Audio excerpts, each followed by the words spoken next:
What does every superhero have in common? They all have some form of kryptonite. And what do all forms of kryptonite have in common? They all have to do with something deeply personal to you. This video is about identifying your kryptonite and then sealing up those holes so that you're no longer susceptible to it.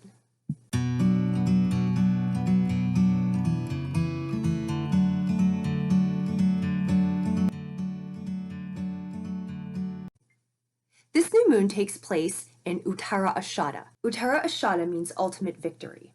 It also means delayed victory. We're always looking to the future. And it's not about what the gratification will be today. It's always about what we are working toward. Uttara Ashada is ruled by the sun being our ultimate expression in the world, the way that we shine, the way that we show up in the world. And the difficulty with pursuing a spiritual path, which doesn't necessarily yield any worldly benefits, is how do you really know that you're on the right track? And how do you know that you're doing what you should be doing? Do they see your peace? When others watch you, do they see your fine form? Or when others watch you, do they see your temper? The only way to know is how you live. So let's do a little recap. How was that full moon in Ardra for you? After the sets of eclipses, the things that you were exposed to, the secrets that came out, and then there comes the Ardra full moon, which is a storm. If you're feeling shell-shocked, that seems natural. It's one change after another after another. It's like emotional muscle memory. Did you get the lesson yet? Did you get the lesson yet? Did you get the lesson yet? Did you get the lesson yet? So by this last time, and the last couple weeks, it wasn't even the feeling like a fight. It was that feeling about after you've been fighting for a week, and after you've cried all night, and after you've been up for 6 days straight, you've got nothing left. And so you just sit there, no energy, dazed, nothing left. The bad part of that is that you just went through it. And then the good part of that is you've got no energy to re-enter that. Whatever situations you were dealing with, whatever people you were dealing with, whatever relationships you were dealing with, it's now so clear to you where you stand and how you are regarded in that situation, how you are regarded by those people, what you are bringing to that relationship versus what they were bringing to that relationship. You can't see it other than what it is now. This is another element of Uttara Ashada. You've been stripping away elements to see things more clearly. And now that you see them more clearly, Uttara Ashada is about implementing these changes. So whatever doesn't belong, it doesn't take up room anymore. This is the same thing what Pluto and Capricorn is doing. Whatever those structures were, Capricorn, Pluto is cleaning them out for you. And the reason this feels painful is because of how we were attached to these relationships, how we were attached to these situations, how we were attached to these people, what we thought these relationships should do for us, how we thought these people should come through for us, whatever the label was. Their association, their friend, their family, their elected official, at whatever level. What we are always fighting is the reality of what is versus the perception that we so dearly want to hold on to about what is. And the Nakshatra is about being able to perceive things clearly. So we are using our senses and we are using the data available to us so that we see things clearly. When you cast this chart, the majority of planets are in the 4th house. And 4th house has to do with your foundations.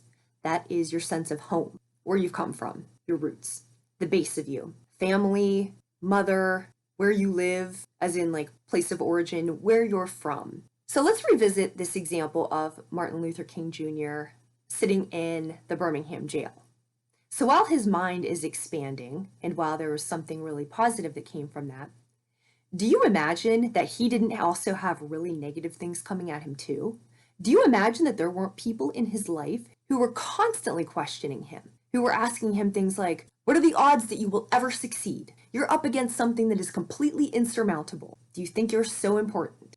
You do see you're in jail, right? Is this really going how you thought it was going to go?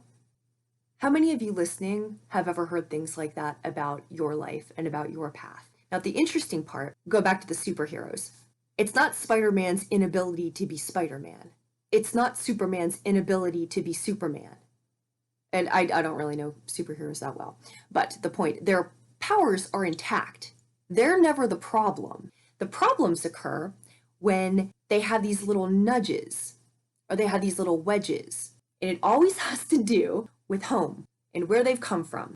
And all these weird little psychological problems that vex them, they're always so deeply personal. And that's why in X-Men they had the Origins movie. You always have to understand the roots. You always have to understand the pain of somebody to understand where they come. And it's like this with spiritual evolution as well. We do turn our lead into gold. But let that also show you the vulnerability of the people closest to us and the things that are invisible to us because they're so normal, because they're what we've grown up with. Those things have such an ability to impede us. That's why the rest of this video is about the business of home. We think about our business as our business. We set up policies for our business. We educate ourselves on how to progress in our business. This is all very normal. When it comes to our home life, however, we imagine everything's supposed to be organic. And rarely do people assign the same type of discipline and regimen to their home life. In the field of conflict resolution, I hear this all the time, that communication is just something that happens organically. And I'll tell you, there can't be a more false thing said. If you have healthy communication with somebody, it's because you have boundaries. It's because you have elements of respect. It's because you have consistency in how you communicate with one another. It's not because you're stepping into something and you're devalued, you're not appreciated, you're not allowed to be yourself, you don't know what you're getting every time. So just as we assign some type of ritual, some type of parameters to our spiritual practices, so must we do so for what our sense of home is. So must we do so for where our comfort comes from. The two major energies we're dealing here are Saturn, Pluto, and then Mars, Uranus. Saturn and Pluto have in common that they don't know your family. They don't know your political affiliation.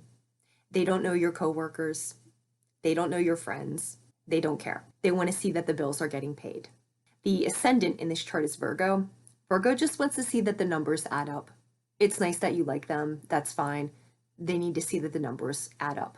Capricorn, Saturn, needs to see that everything is in order and that everything has its place. And Pluto is here to transform, get rid of, release, or rot away whatever's not supposed to be there. The second major energy, Mars and Uranus. So Mars, the planet of drive, ambition, fighting, military, army, sex, and Uranus, the planet of innovation, lightning, internet, reconciling things that are needing reconciled quickly. So you have the planet of strength with the lightning planet. Both of them not waiting around to see what happens. Both of them, they're the opposite of Saturn and Pluto. Saturn and Pluto are trying to make sure everything is just so. Everything that belongs is present and everything that doesn't belong is gone. Mars and Uranus are about action and about action yesterday. Let's keep talking about Pluto for a minute. This isn't the Pluto card, but I like it. Check out the figures on the card, right? You have the specter behind them. You have this face peering out at you. This is your past. This is your trauma. This is everything hidden. This is your shadow. These are your corners. These are the things that you never want to come to light. And you do your best to stuff them in the dark closet and never have them emerge. You see the figures? The figures aren't bloodied. They're not suffering. They're standing there lightly. They have chains around their neck, you see, but you also get the sense that at any point they could lift the chain and be done. Here's the choice with Pluto. Pluto is transformation. Nobody makes you do it. It's up to you. And if you're on a spiritual path, and if you're looking to be something better than what you are now, in terms of what your soul evolution is, you will transform. You choose to transform. Even when it hurts, you choose to transform. This is not a choice that everybody else makes. And this is not a choice that's popular with people who aren't making that choice. As an energy, Pluto is intense control. It represents your fears, it represents your traumas, it represents all of those things that happened in the past that haunt you today. All of those things, all of those voices that tell you that you're not enough. Do you really know what you're doing? Who are you to take on this work? Who are you to say what you have to say? Who are you to be better than us? In the spiritual community, there are really clever remedies to talk about everything except what you need to talk about.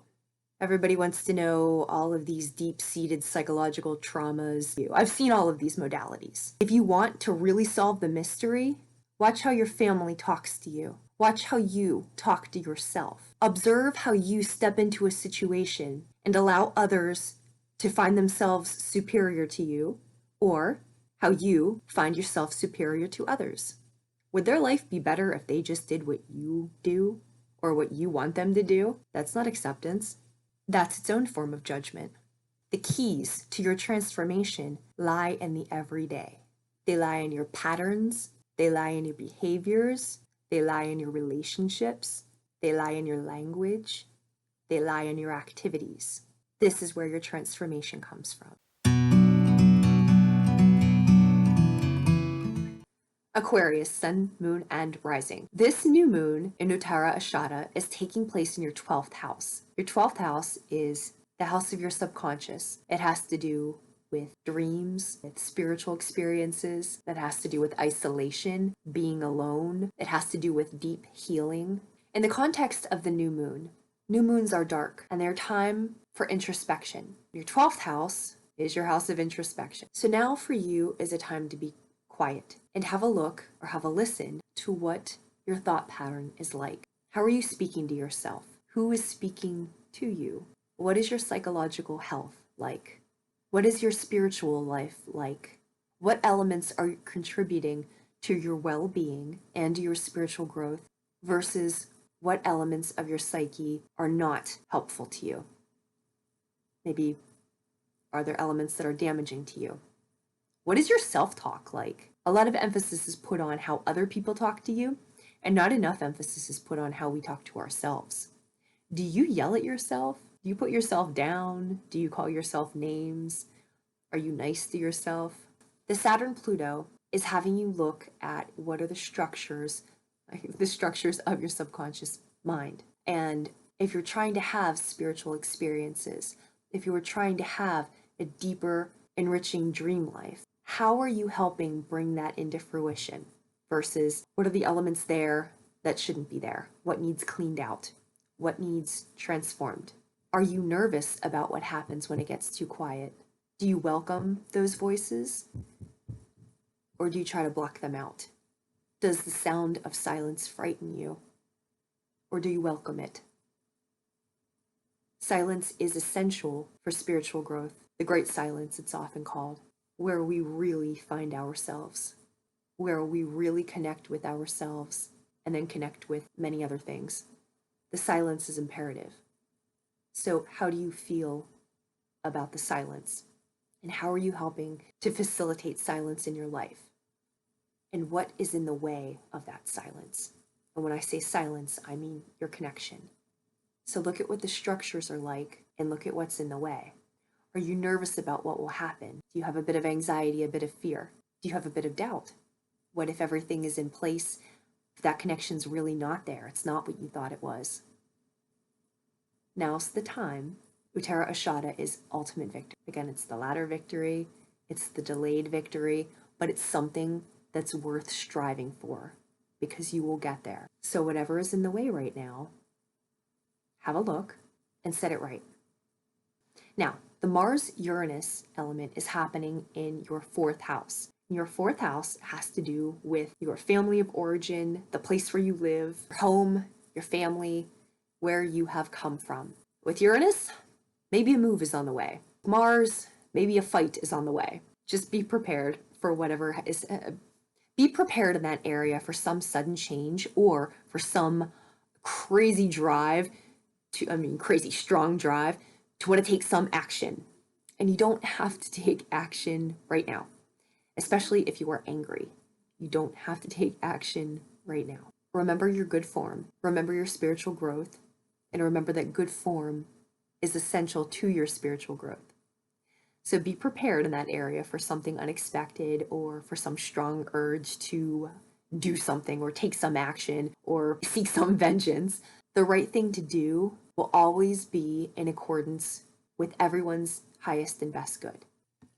So the 2 concluding thoughts here. Number 1, Take justice for yourself. When you observe the behavior that you're subjected to, usually by the people closest to you, if somebody else was in your situation and told you what was going on, how would you advise them?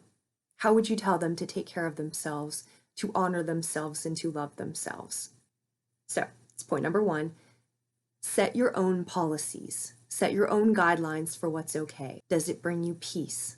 Does it bring you enrichment? Does it bring you growth? Whatever your parameters are, set them for yourself and adhere to them. Take justice for yourself like you would seek justice for others. The second part, you got dealt a hand. Everybody got dealt a hand. The world will tell you that your future depends on what hand you got dealt. Your spiritual path will tell you something different. Your spiritual path will tell you that it's not the hand that you got dealt, it's how you play that hand. It's what you do with what you have available to you. It's you keeping solid form despite what adversity comes your way. It's you holding true to who you are and what you are about, regardless of who tries to tell you differently, regardless of who tries to define you, regardless of who tries to tell you that you don't belong where you are, that you have no business where you're going, or tries to label you like you're evil, or like you're doing something bad, or like you're not safe to be around other people. Your path is your path. Your path is your path. There's great pain when the people who are closest to you don't seem to recognize that, and they mislabel you, and they judge you, and they're not seeking reconciliation. That's sometimes the hardest part. They're not seeking reconciliation. They're not seeking connection. You're the only one looking for that.